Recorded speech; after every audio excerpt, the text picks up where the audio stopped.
Hi, I'm Sean McVeigh with Sean's Outdoor Adventures, and I want to welcome you to this episode of the Map Reading Challenge. As you know, I chose 3 men to join me on a map reading challenge this year. In this particular episode, we're going to focus on Lewis Brennan. Louis Brennan, Laurel, Maryland. Now, when I got Lewis's application, and I took applications in December, in the future, you'll have to watch my website. I'm going to do them more closer to the summer. But for the very first time, I took applications in December, which means the late archery season was still open. And I learned that Lewis was brand new to hunting. He had only started in October, and he had not yet harvested his first deer or even come close to getting a harvest. This really inspired me. I wanted to help him. I wanted to be part of his first deer harvest. And I knew he was going to do more hunting in that year, that season. So I said, let's meet up in your home state of Maryland and get together and do a hunt. So he was all for it. And, this whole thing gave birth to an idea. I almost didn't put Lewis in this map reading challenge with the other guys. I almost did just something totally separate, sort of like a mentor hunt. I don't know if you even want to call it a challenge, just like a Sean's Outdoor Adventures mentored hunt series. And I may do something like that in the future. You will have to watch my website to see if I am going to do something like that. And if so, I'll probably have an application process for that. Regardless, we met up for the first time on the side of the road in the dark for an early morning hunt in December. Here's some of the footage from that. All right, man, we made it. How you doing? It's a pleasure. How you doing? I'm good. We're going to go shoot something. Hopefully. So we got our gear ready, and then I led Lewis literally on a mile hike all uphill. And that's not an exaggeration. It is a very difficult hike. And I took him to a spot where I had seen a couple actually the nicest buck I saw on this piece of public land. And this was my first year hunting there. It was a good buck, and I put him right in that spot. Here's a little footage of us getting him in the right area. And then I moved on a few hundred yards away just to try to enhance our odds of harvesting a deer that morning. Okay, right here is the funnel. There's sort of a ledge drop off here and like a rock wall over there. And it kind of funnels the deer right up through here. This is where I had that encounter with that 6-pointer. So there's a tree that I got in about 30 yards right over here. I'll take you over there and get you set up, and then we'll take it from there. So, yeah, I think I was in that one there, but you were saying you like one of these right here? Yeah. Okay, that sounds good to me. Whichever one your stand fits on real nice. Text me if you need me. Yeah, I'll be good. All right, man. Good luck. See you. Now, one of the challenges of late season hunting like this is we're hunting public land. The deer have been pressured all archery season, all gun season, and I know from experience it is really hard to even have an encounter with a deer on public land in December with a bow and arrow. So I wasn't real overly hopeful, but I was hopeful that something would work out, but I knew there was a chance neither of us would see anything. Now, all I saw on my hunt was a fox, but Lewis had a glimpse of the shooter, and he saw the deer kind of working on a ridge above him, maybe 60 yards away. So I got down and I looped around to try to see if I could the deer had gone off eventually, and I looped around to see if I could maybe push the deer back toward him so he could get a shot. Well, that didn't work out, but let's meet up with Lewis to hear a little feedback from him on what the experience was like. Would you say he was something like an 8-point type? He was at least an 8-point. There was definitely 3 on one side, or at least a 6-point, because there was definitely a rack with extra points on one side. That's cool, man. Did it get your heart going at all? Of course it did. Straight up through there, kind of where all that tall grass is right there. Yeah. He was kind of in that area. Yeah, that's the thick stuff I was telling you about over in there. Yeah. All that jazz. Yeah, he came. He must have came somewhere through there, worked his way across, but he definitely didn't keep going down that way because I would have seen him. Right. Well, that didn't work out, and we were unable to get together again for any more hunts that particular year. But then the next order of business was actually when we all met as a group for the scouting part of the map reading challenge. So let's get a little feedback from Lewis on what he was thinking going into the scout. All right, so here we are, Scout Day. It is August 14th, 2015, driving to Western Maryland, a couple hours to meet everybody for the scout trip with Sean. Excited, real excited actually. Didn't sleep real well last night, just kept tossing and turning. Ready to scout out my spots for the hunt in September. Really looking forward to that too. It's going to be a lot of fun. Kind of, looking forward to meeting everybody and seeing how it goes. Find me some good spots for the season to start. And hopefully, when the season starts in about a month, when we'll be back in the same area, I'll be putting a deer down. Well, Lewis was right. We had a great time studying the maps, doing the scouting, camping out, telling stories around the fire. It was awesome. I enjoyed it. Everybody enjoyed it. Well, then, the week before our group map reading challenge, I actually was able to get away for a day and do a little hunting in Maryland. And it worked out that I didn't harvest anything, and I was going to stay overnight and hunt a little bit in the morning before a heavy rain that was supposed to set in.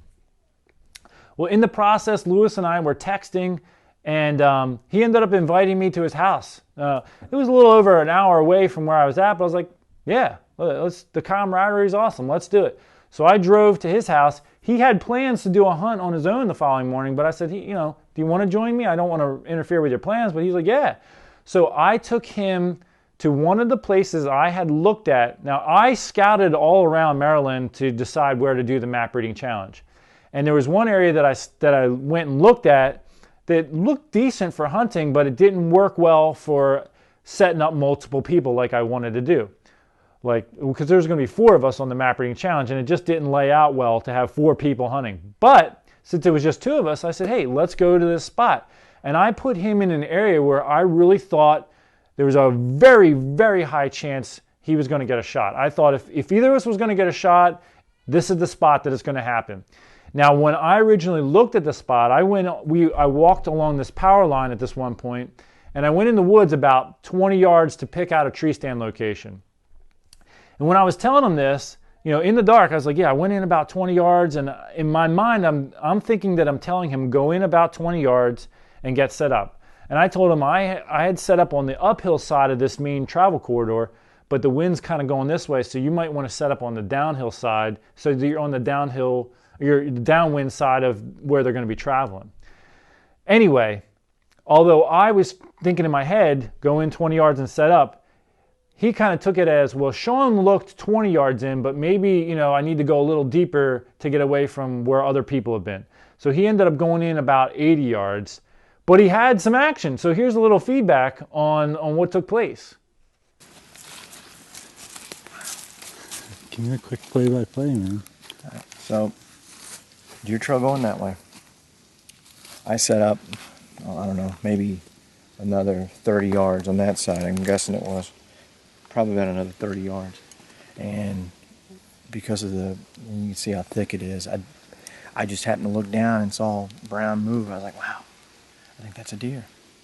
And she really kept sniffing the ground. Another doe came up.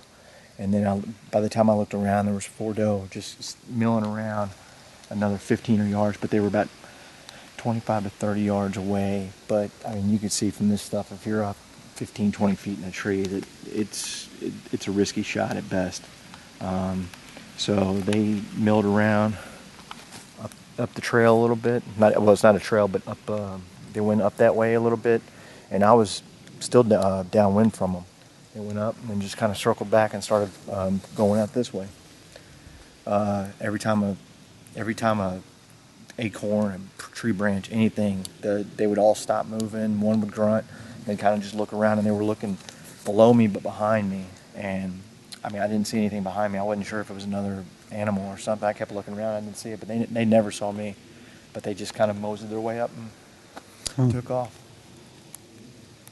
So that was awesome. I mean, we were only there until about 8:30 in the morning, and then the rain was coming. It started to drizzle, so I was packing up all the camera gear, and we got out of there. And it was downpouring before we got back to the cars. The next order of business is the actual map reading challenge. And the first night, hunt number 1, that we got there, Lewis had put himself right in a great position. I mean, he had a group of shooter bachelor bucks come right to him. And he was using a GoPro camera. And unfortunately, the footage did not come out really well. But let me show you what took place. Let's see what happened here.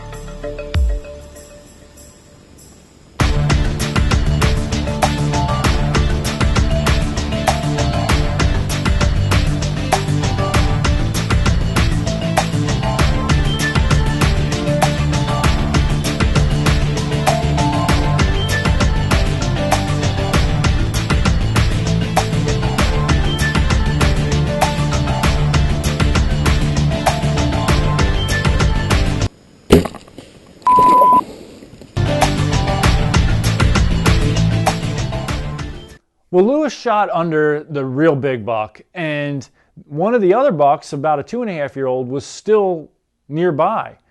And so he knocked another arrow and got ready for another shot.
I missed the big one.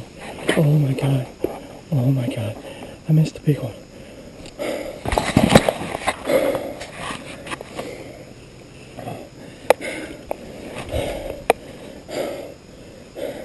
I missed the big one, but I think I hit that one good. A little far back though. Oh my god. Oh my god. I can't believe I missed that big one.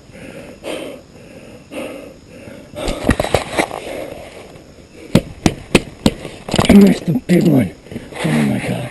That was beyond ears wide. 6 or 8. Oh my god. Oh my god. I stuck them though. I didn't pass through. So that's not good. That's not good at all. Oh no. Alright, 6:35. Oh man.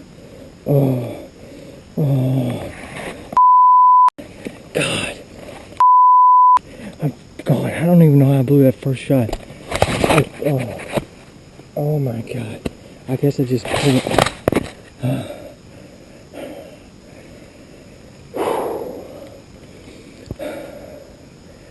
Alright, I gotta get down. Let me see if there's a bit of a blood trail. I stuck them, but I think it's far back. Oh my god, that was such a stupid shot. Oh my god, that was a dumb shot. Oh, he was right there. Oh my god. I need to pack up and get down. I stuck him, man. God, it didn't pass through. That was at least 3, maybe 4 bucks. If there was an extra one, he was further back that way. They came across this road, or the road I walked in on, and started working their way up. And I thought they were going right to the field that's behind me. And then the one I was looking at, well, not the big one, but the first one that was coming at me closest, he just turned and beeline and went back that way. And I was just like, man, oh my God. Oh, you could hear the arrow still stuck in him as he was running, just like hitting every stick on the planet, man. I need to get down and see if there's at least some blood.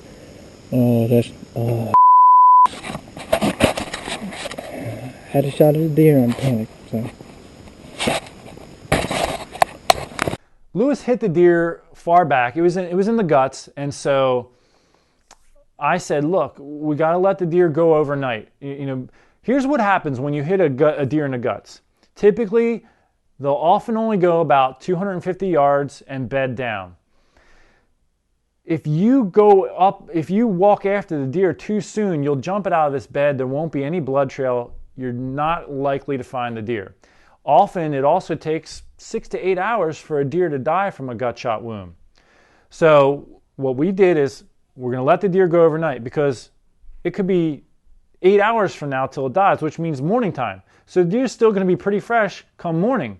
And our best chance is to not jump it out of the bed. So that's what I encourage you to do if you ever have a gut shot wound and you don't have any blood and things aren't looking real promising where you had the shot, back out, go back the next morning. So in the morning, Lewis went and looked for sign, and I went to my area and did a little hunting. He was unsuccessful, I was unsuccessful, so we met up and we looked at the map and came up with a game plan. Here's a little footage of that. All right, so you said you went down the hill a couple hundred yards? A couple hundred yards and then didn't see anything. No sign, and you came back up. And I'm looking at the topo map of your spot here. So you were up at the top here, and you said the deer ran downhill. And it looks like there could be water down at the bottom of the hill. I say we park at this parking area down here, walk up this spur, across this bench, down this other spur to the stream, and then walk the stream bed back. Because if it's a gut shot, he's going to go for water. If there's running water down there, there is a solid chance he's laying down there somewhere. We're going to bring everything we need for any kind of butchering so we can process the deer. Make sure you have your tag. Yep. Here's your pen.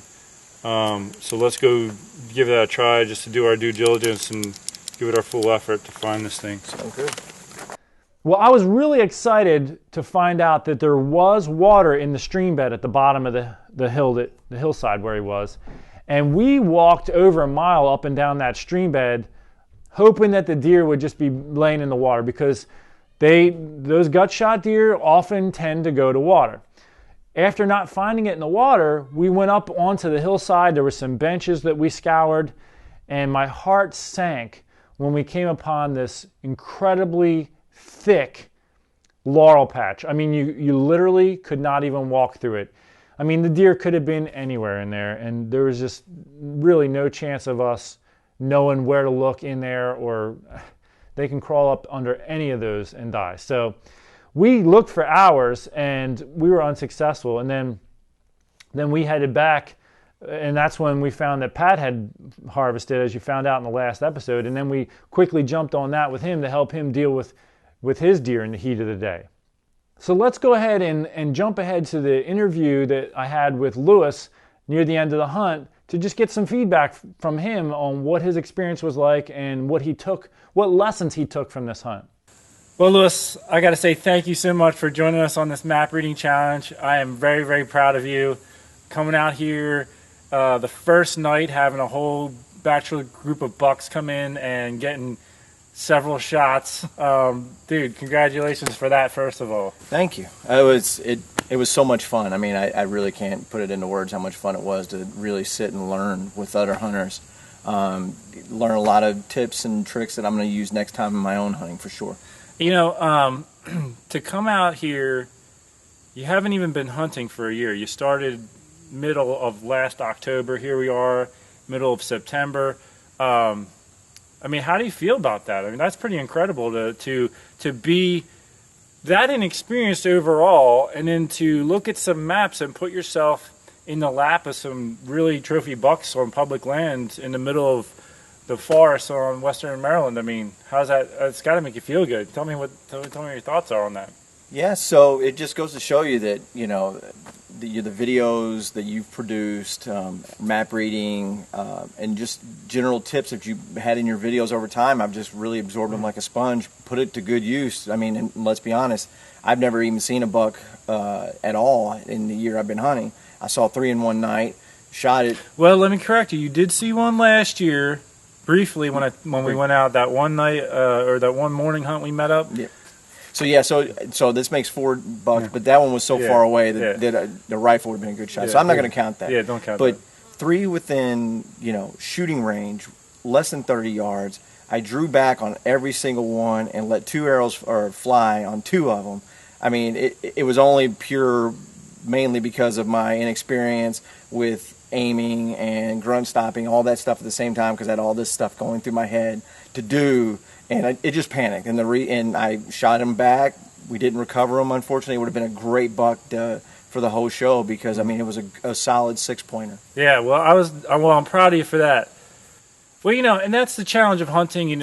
With a shot, you got to have that experience, and once you get some of that experience, you start to learn how to handle your emotions and keep your mind focused. And that's one of the things. Especially for somebody who's new, you got to work so hard on keeping your mind focused on executing the shot because there's so many things that can run through your mind, and it's hard to keep your mind focused. But, one of the nice things about having you in this whole thing, and it's even kind of helped shape a lot of what I'm doing with this, is it's always education. All my videos are education, but some of the things that I can pass on to you, I can pass on to people who are watching who like ideas that maybe they never had before. Like, so for yesterday, you went out and tracked your buck for a little bit, and then came back and we met up, and I looked at the map. You shot the buck at the top of the mountain basically, and at the bottom, almost straight down shot in the direction the deer ran, there was a stream bed at the bottom. And when I looked at that, so you had gone about halfway down the hill and circled around, looking around, went back up. But a buck or any deer that's hit in the guts often wants to go to water. That's something you hadn't known before, and I was able to point that out to you. Now you know that, and you're going to carry that forward. I wanted to pass that on to the viewers in case they're new and, they had that gut shot. And so, people can learn from your experience right now, and that could help somebody recover a deer in the future. So I always look for a positive side. It was awesome that you got this shot, and, I mean, we were all learning, so I'm actually excited for that aspect. I'm just bummed a little bit about not recovering it, but that's part of hunting, that's something we all have to live with and move on from. And I'll tell you what, there are so many black bear here that I am sure that deer's already been eaten. Yeah. So you helped feed the ecosystem in that respect. So where do you go from here? What's the rest of your season look like, and what are your thoughts? So where I hunt currently is more of an urban type of area, but I'm definitely want to branch out more to wooded area. I mean, we're in 5,000 acres here, so the fact that we didn't find a needle in a haystack, it doesn't surprise me. It is unfortunate, but it doesn't surprise me. But it just goes to show that I have to continue my archery practice. Reminding myself and having a checklist of what I'm going to do before I do it, so it becomes habit basically. Yeah. So whenever I'm practicing, doing the grunt stop, because I didn't grunt stop, it took an extra step. So now where I'm shooting at, it's another foot behind. So it all goes into. Yeah, it's a shame I uploaded that video like right before we came down, like a couple of training tips for hunting. Where you practice with the grunt stop, which is what you're going to do now, and it is huge to practice. It helps so much because even when you grunt, you're going to move a little bit and you got to recover, and it's all part of the routine. So I mean that's good. So what other than that aspect, is there any big like learning lessons that you want to take with you from this whole experience? Before I go to an area, I want to challenge myself, so I don't want to just keep going to the same area and look for deer because that well could run dry really quickly. I want to keep pushing my envelope, going out to bigger areas, finding the spots I want to go to, and get in there and do my own map reading challenges on my own. Yeah. Obviously, safety is a big key. So being in an area where either you have cell signal or that somebody knows where you're at, because that was one of the things we kind of preached the whole time. There was a lot of wildlife here, not just black bear, but coyote, and stuff like that. Bobcats, yeah. Bobcats. So it was something that, just returns to home that, you're not out here by yourself, so you need to be safe as much as possible. And I was talking to you guys about this, like, I asked myself, would I come back and hunt this? And honestly, it's a little too dangerous to come hunt it alone because I don't have cell phone service here. This is several hours from where I live. If something happens to me out there, I'm in bad shape. And that's a good thing for you viewers to keep in mind. If you want to do yourself a map reading challenge, be in an area where you have cell phone coverage and people can get to you. Even our walkie-talkies weren't working when people were on the other side of the mountain and stuff like that. So there were a lot of limitations with that regard. So that's a good point as far as keeping that safety in check and, being in a place where you can call home if you need to. And another thing I want to bring out from his hunt, I thought I had mentioned this and I obviously did not, but if you're going to use like a GoPro on your hat, you want it off to the side, like pointing over this way, because when you aim your bow to shoot, this side of your head is what's facing forward. So with Lewis, his GoPro was over here, so we couldn't see the action with the deer. We were looking right at his sights. And that's another thing that you can take home as a lesson. Even go out back and practice where to have it on your hat so that it's giving you that angle that you want for capturing that hunt. So you can share it with friends, family, or YouTube people, all that kind of stuff. Thank you so much for joining us, man. It's been awesome. I'm sure we're going to hunt together some more in the future because we still don't technically have the tag on the deer yet. So I'm sure you're going to get one on your own, though. But if it ever comes about where I'm hunting down your way, I will let you know so that we can meet up and maybe do another map reading challenge. Blind map reading challenge where we never scouted it, just go in and go off of the maps and see how we do. Sounds good. Hey, man, thanks so much. Thank you. Good luck to you. Pleasure. I was so proud of Lewis. Here he is, a brand new hunter. He learns how to read topographic maps. Sure, he learned from watching my video, but you can learn on your own, which takes a little longer, or you can learn from anybody. But the point is, if you live in an area with any kind of topographic changes at all, learning how to read those topographic changes it's mind-blowing. It's a game changer, and it really helps you become more effective. And look at him, brand new hunter, puts himself in the lap of a group of shooter bucks on the first hunt. That's incredible.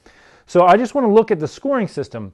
If Lewis would have harvested that first deer, it was probably about a 3.5-year-old, maybe even a 4.5-year-old, but let's just say it was a 3.5-year-old. His score would have been, let's just base it on if he would have made that shot and had a double lung hit. So it was hunt number 1, he would have got 25 points for that. His distance was around 20 yards, 25 points for that. The age, if it was a 3.5, he would have got 70 points for that. Now, if he would have, had a double lung hit, that would have been 25. He did have a POV camera running, but you can't see any of the action on it, and so I wouldn't really give points for that. But if you turn it to the side of your head, where you can get the footage when you're aiming, then you get the POV points, which is 5 points. Also, it was on public land, which is 10 points. So he would have got a score of 155 for his first map reading challenge had he made that harvest. And even if he shot that 2.5-year-old and found it, he still would have had a great score. The point is, that's incredible. The only thing he needs to work on now is perfecting controlling his emotions when it's time to shoot and executing the shot. Also, judging distance is important. Having a rangefinder is crucial. I like to get in my tree stand and start ranging, areas where I think the deer might be to give myself okay, that's about a 20-yard shot. Because if I don't have time to range it when the deer's getting close, if I can remember that tree that I ranged at 25 yards, okay, the deer's in front of that tree, that's a 25-yard tree, we're under 25 yards. For me, that's my first pin. So I encourage you to do that. Get a rangefinder if you don't have one already. Save up, ask for one for Christmas, whatever. I sell them on my website right now. So yeah, get a rangefinder. They're really helpful, and that's going to help you make sure you get the right distance for that shot. Folks, I want to thank you so much for tuning in. We are all proud of Lewis. I am, for getting himself to that point. and we're going to be really excited to hear about his first deer harvest when it does happen, because it's going to happen soon, I bet. But I want to encourage you, challenge yourself. Get yourself out there, do a map reading challenge. All the information is on my website. If you're successful, share your story. Let us know what your score is. That's available on my website now. So make sure you check that out. And I'm looking forward to hearing from you. Until then, take care and God bless. Just a few hours after I recorded that last piece of commentary, Lewis was on a map reading challenge in his home area and stalked up on this deer right when he was getting to his spot. Congratulations, Lewis, on your first deer. I am so proud of you.